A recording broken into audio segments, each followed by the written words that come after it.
भागवत क्यों सुननी चाहिए और क्यों सुनते रहना चाहिए, इसकी पूरी बात बहुत थोड़ी सी है, सुन लो। गाली आप सुनते हो ना, तो गाली सुनकर के क्या होता है? क्रोध आता है। क्या आता है? गुस्सा। गाली आपको सुनाई पड़ेगी, जब आप गाली सुनेंगे तो क्या आएगा? क्रोध। गाली सुनते ही क्रोध आता है। गाली भी कान से अंदर जाती है, गाली भी मुंह से निकलती है। जैसे गाली तुरंत प्रभाव दिखाती है, मन को अशांत कर देती है, जैसे गाली मन को अशांत करती है, वैसे जब कथा कानों से सुनते हैं तो कथा मन को शांत कर देती है। कथा क्या करती है? जो भीतर की उथल पुथल है, जो भीतर का द्वंद्व है, जो भीतर का सिस्टम है, जो भीतर तूफान था, उस तूफान को शांत कर देती है कथा। हाँ या ना? जिसे आप कह सकते हैं तनाव, डिप्रेशन, चिंता, इन सब से यदि मुक्ति पाना है तो नित्य प्रति सत्संग की दवाई लेना शुरू कर दो। जो व्यक्ति सत्संग नहीं कर रहा है वही डिप्रेशन में है, उसी का जीवन बिगड़ा हुआ है, उसी के घर में कलह और क्लेश है। सत्संग जो करेगा उसके जीवन में कभी कलह और क्लेश नहीं होगी। अब सत्संगी दोनों होने चाहिए, पति भी पत्नी भी। अब हो क्या रहा है? स्त्रियां तो सत्संग करती हैं या पुरुष सत्संग कर रहा है, पर एक कर रहा है, दोनों नहीं कर रहे हैं। तो एक समझदारी से चले भी पर दूसरा ना चले। ट्रेन के आगे के डिब्बे तो ट्रैक पर चले, पर पीछे के ट्रैक से उतर जाएं तो कैसे ट्रेन चलेगी? सारे डिब्बा जब ट्रेन के ट्रैक में होंगे, पटरी पर होंगे, तब ना ट्रेन चलेगी। एक डिब्बा भी उतर गया तो वो सारे डिब्बों को ले डूबेगा कि नहीं? बोलो हाँ। ऐसे ही घर में एक समझदार है, एक के समझदार होने से ना होगा। ठीक है, एक भी समझदार है, ये भी ठीक है, पर दोनों समझदार हों, पति और पत्नी। हम बात कर रहे हैं पति पत्नी की। पति पत्नी में सब आ गए। तुम्हारे माता पिता भी पति पत्नी है, वो भी आ गए। तुम्हारा बेटा भी पति पत्नी होगा, वो भी आ गए। सबके लिए है ये बात, हर स्त्री हर पुरुष के लिए। आज आप देख रहे हैं समाज में कि रिश्ते बहुत अच्छे नहीं हैं। हाँ या ना? आजकल रिश्ते अच्छे नहीं है। इसका मूल कारण क्या है? इसका मूल कारण है कि लोगों ने सत्संग करना छोड़ दिया। तुलसीदास जी कहते हैं, एक घड़ी आधे घड़ी आधे की पुनियाद, तुलसी चर्चा राम की हरहि कोटि अपराध। एक घड़ी मतलब 24 मिनट की एक घड़ी होती है। ज्योतिष शास्त्र में एक घड़ी कितने मिनट की? 24 मिनट की। एक घड़ी मतलब 24 मिनट, आधी घड़ी मतलब 24 के आधे 12, आधे की बुनियाद 12 के आधे 6। तुलसी चर्चा राम की। जिस घर में 6 मिनट भी सत्संग हो रहा है, उस घर में सदा सुख शांति का वास होगा, समृद्धि होगी। लेकिन आज की भाग दौड़ में 6 मिनट भी लोग समय नहीं निकाल पा रहे हैं कि 6 मिनट बैठकर भैया दोनों पति पत्नी, दादा दादी, बच्चे सब बैठ के भगवत चर्चा कर लो। 6 मिनट कीर्तन कर लो, श्री कृष्ण गोविंद हरे मुरारी हे नाथ नारायण। इतना भी समय लोगों के पास हाँ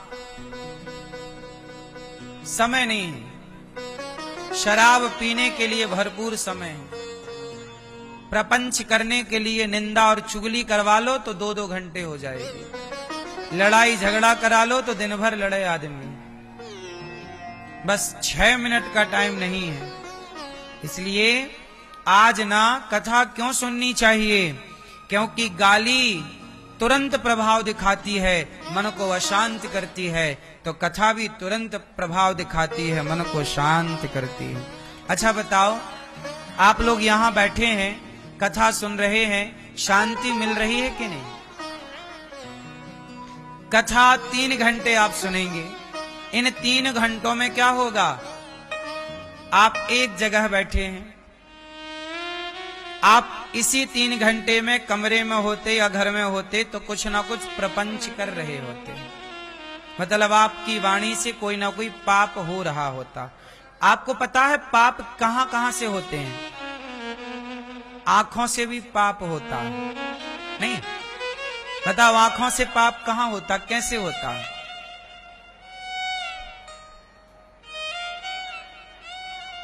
हाँ, आप जितने पुरुष हैं, किसी भी स्त्री को, पराई स्त्री को यदि आपने नग्न अवस्था में देख लिया तो देखा बस है, तो देखने में भी पाप लग गया, पाप चालू, केवल देखा आपने।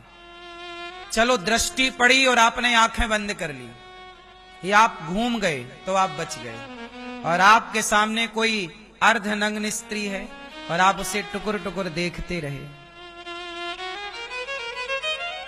तो पाप है देखना। इसलिए हम स्त्रियों से कहते हैं कपड़े पहन के रखा करो, क्योंकि तुम्हें कोई पुरुष देख लेगा अर्धनग्न तो देखने वाले को पाप लग जाएगा। बड़ी मर्यादाएं हैं। ऐसे ही स्त्रियों को, पर पुरुष को यदि नग्न अवस्था में देख ले, निर्वस्त्र, तो देखने से पाप है। छूने की बात तो हम अलग करेंगे कि छूने का पाप क्या है, अभी केवल दृष्टि का पाप बता रहे हैं। जैसे भरी सभा में द्रौपदी के जब कपड़े उतारे गए तो उस सभा में जितने लोग बैठे थे सारे लोग केवल कपड़े उतरते देखने के कारण सारे पापी हो गए। भीष्म पितामह ने कौन सा पाप किया था, लेकिन बाणों की सैया मिल गई कि नहीं? केवल द्रौपदी के शरीर से उतरती हुई साड़ी को देखा और जवाब नहीं दिया। पितामह चाहते तो 2 थप्पड़ जमाते दुशासन को, विरोध कर देते ना कि मैं ये नहीं देख सकता, दुशासन को 2 थप्पड़ मारते, बच्चा था, गलती कर रहा तो मारो, पर पितामह चुपचाप रहे। समझ रहे हैं? केवल आंखों से देखा था साहब, बाणों की सैया पे जाके लेट गए। दुर्योधन ने देखा था द्रौपदी को, दुशासन ने खींचा था, सर्वनाश हुआ कि नहीं कौरवों का। जितने लोग, समझना, उस सभा में 3 लोग नहीं थे। पहले विदुर जी सभा छोड़ के जा चुके थे कि मैं नहीं देख सकता ये सब, विदुर जी चले गए। उस सभा में कृपाचार्य नहीं थे और उस सभा में अश्वत्थामा नहीं थे। ये 3 लोग नहीं थे तो तीनों बच गए और बाकी जितने थे सब मारे गए, सबका नाश हुआ। क्यों? पाप क्या हो गया था? आंखों का पाप, केवल देखा। इसलिए कहता हूं जरूरी नहीं है कि तुम किसी को मार डालो यही पाप है ना साहब, तुमने गलत देख लिया ये भी पाप आंखों से प्रवेश कर रहा है। बोलो हां कि ना? आंखों से भी पाप जाता है कि नहीं? इसलिए हर गलत चीज देखने से बचो, आंखों को वहीं लगाओ। कहां लगाएं? आंखों को केवल भगवान में लगाओ। प्रभु को देखें कितने सुंदर हैं, भगवान के चरण देखें, अपनी माँ को देखो, अपने पिता को देखो, अपनी पत्नी को देखो ना, अपने पति को देखो। और किसी के साथ दुर्व्यवहार हो रहा है, ताकत है तो उसे रोको, उसे बचाओ, नहीं तो देखते ना रहो। क्यों जी? पहले के लोग इतने मर्यादित थे कि बहू घर में हो तो जेठ जी खांस के आते थे। बोलो हाँ, ये परंपरा आप लोगों ने देखी? जेठ जी को खांसी आती नहीं थी, बस मेरी खांसी से मेरी बहू सावधान हो जाए, क्योंकि वो घर के भीतर बैठी है, पता नहीं किस हाल में बैठी है, उसके शरीर के वस्त्र कहाँ हैं कहाँ नहीं है, कौन सा अंग ढका है कौन सा अंग। आदमी घर में रहता है तो अपने हिसाब से बैठता उठता लेटता है। तो ससुर जी आए तो खांसते हुए आए, जेठ आए तो खांसते हुए आए। क्यों? क्योंकि वो धर्म को जानते थे कि किसी बहन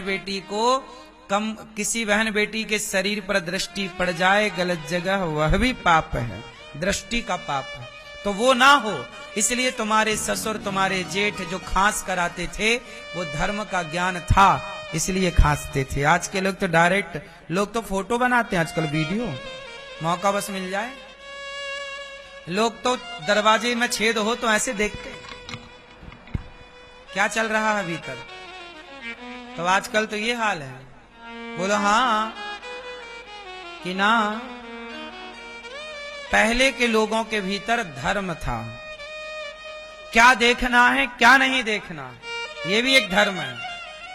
बात सही है? इसलिए हमारे यहां मर्यादा, किसी के कमरे में जाओ तो पहले दरवाजे को खटखटाओ, आवाज लगाओ, नॉक करो, ऐसे नहीं डायरेक्ट घुस जाओ। पता नहीं घर के भीतर वाला व्यक्ति कब किस अवस्था में कैसे पड़ा है, कैसे बैठा। ये एक मर्यादा है, यह एक शिष्टाचार है कि किसी के कमरे में जाओ तो पहले, बोलो हाँ, यह एक धर्म है।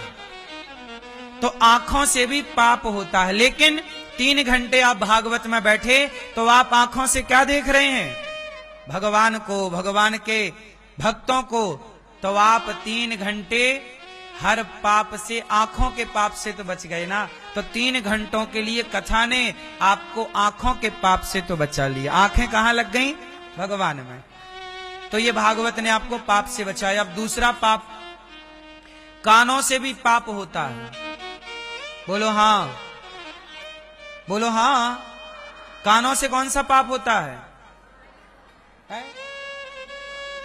कौन सा? क्या सुनने का? क्या सुनने का पाप? सुनो, हरि हर निंदा सुनहि जे काना, हाँ ही पाप गौघात समाना। ये हम नहीं कह रहे, तुलसीदास जी लिखे। हरि, हरि मतलब भगवान नारायण, भगवान विष्णु, भगवान राम, भगवान कृष्ण। हरि, हर, हर मतलब शंकर जी। हरि मतलब भगवान नारायण, हर मतलब भगवान, बोलो मेरी मां, शंकर। हरि हर, बोलो हरि हर, हरि हर। हरि मतलब नारायण, हर मतलब शंकर जी। हरि हर निंदा, हरि हर निंदा सुनहि जे काना। तुलसीदास जी कह रहे हैं जो हरि और हर की, जो भगवान की और भगवान के भक्त की, माता की, पिता की निंदा सुनता है या निंदा करता है, उसे गौ हत्या करने का पाप लगता है। हाँ ही पाप गौघात समाना। केवल सुनना, आपने भगवान की निंदा सुन ली तो सुना ही ना, सुन लिया वो भी पाप हो गया। इसलिए भगवान की, भगवान के भक्तों की कभी निंदा ना करनी चाहिए ना सुननी। और आजकल क्या हो रहा है, जैसे आजकल आप लोगों के पास ना मुंह दे रखा है भगवान ने, तो आप लोग अपने मुंह को बस खोलते हैं।